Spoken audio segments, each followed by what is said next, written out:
Hello. My name is Esther Summerson, and I'm going to speak a little about the conception of desire in my story. I apologize if this isn't up to your standards. I'm not clever or anything, so I might not be the best authority on the topic.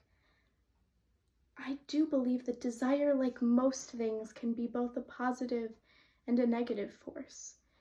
Take my dear Richard, for instance, whose desire for money to come out of jaundice and jaundice led to obsession, his passing, and for his pleading that we would forgive and pity the dreamer. The desire for revenge also led Hortense to murder Mr. Tulkinghorn in an attempt to frame my own mother, Lady Dedlock, an act that only brought more tragedy. When one allows desire to take over their life, it seems to prevent good endings. However, I think there's something very human in desiring love. I can't speak for those around me, but the love that I've shown for my dear Ada, Caddy, Alan, and Cousin John has been beneficial. It was for my love of Charlie that I took care of her when she got sick, and it was for her love of me that she took care of me when I fell ill. Even with the scars on my face, Alan still loves me. I've always been motivated by my love for those around me. I too desire love, which is what led me to my accepting of my cousin John's proposal with a letter which expressed so much love, causing the fullness of my heart. His love for me is also what allowed me to have my happy ending in marrying Alan Woodcourt.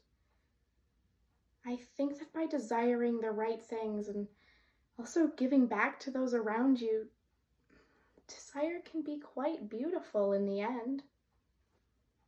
I'm Isabel Archer, and I strongly believe that my opinion on desire and how it shapes my own narrative is something that you'll want to hear. All I have ever wanted, all I ever desired when I came to England was freedom. I wanted to explore the world and not be limited by marriage. I've always been intensely determined to be happy, and I thought that the best way to do that was to live a different life from those around me. That desire was granted through a combination of turning down suitors and my, at the time, newfound wealth, granted through the will of my uncle. You would think I would be happy then, wouldn't you? I got everything I wanted, but I made the decision to go and get married to Osmond. I desired more than what I had already gotten, and I believed that I would like my cage in getting rid of the freedom that being alone gave me. Is it so shameful to have wanted love? To have believed that the person you were to marry has the kindest, gentlest, highest spirit? I desired Osmond and I got him. Look where that's left me. I'm stuck in an unhappy marriage with a husband who hates me because I refuse to change myself for him. He wanted my money, and Madame Merle desired a good upbringing for her daughter Pansy, so they plotted for our marriage to occur. I guess in the end we all got what we wanted, though I am left the fool who was ruined by the mistakes she made.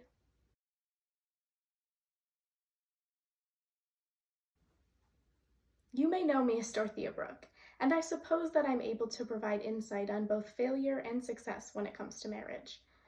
I originally believed that marrying Casaubon would allow me to live the life that I wanted. He was established and scholarly, and that is all I desired. There was something so pious about becoming a martyr and marrying a John Milton type. However, I wasn't pleased with how our relationship evolved, as there was simply a lack of interest or sympathy from Casaubon towards my desire to learn his work. Will Ladislaw, on the other hand, always seemed to see more in what I said than I myself saw, as he truly brings out the best in me. I love Will beyond reason, so I'm glad that we were able to be together in the end. I suppose we were bound to each other by a love stronger than any impulses which could have marred it. My marriages obviously came with their fair share of struggles, namely Casaubon's will and Mr. Bulstrode's scandal, but I do think that relationships need to survive through both the highs and lows to truly work out.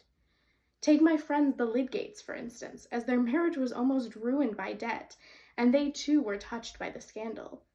Mary and Fred also had to go through their own trials to eventually get married. Marital issues seem to be what people like to gossip about. You can ask any of the older ladies in Middlemarch. In other words, they make for an interesting piece of drama. Hi, Emma Woodhouse here, coming to you with my take on the conceptions of marriage in my life and story. I mean, who doesn't love a good romance? Marriage is so integral into our lives that it would just make sense that it would be the focus of my story. As a self-proclaimed matchmaker, I used to think that it was the greatest amusement in the world to pair up those around me. Although I've learned my lesson in regard to involving myself in the lives of those around me. Poor Harriet with Mr. Elton and Knightley. Thankfully, her marriage to Mr. Martin worked out in the end. I still do see the joy in the blossoming of new love.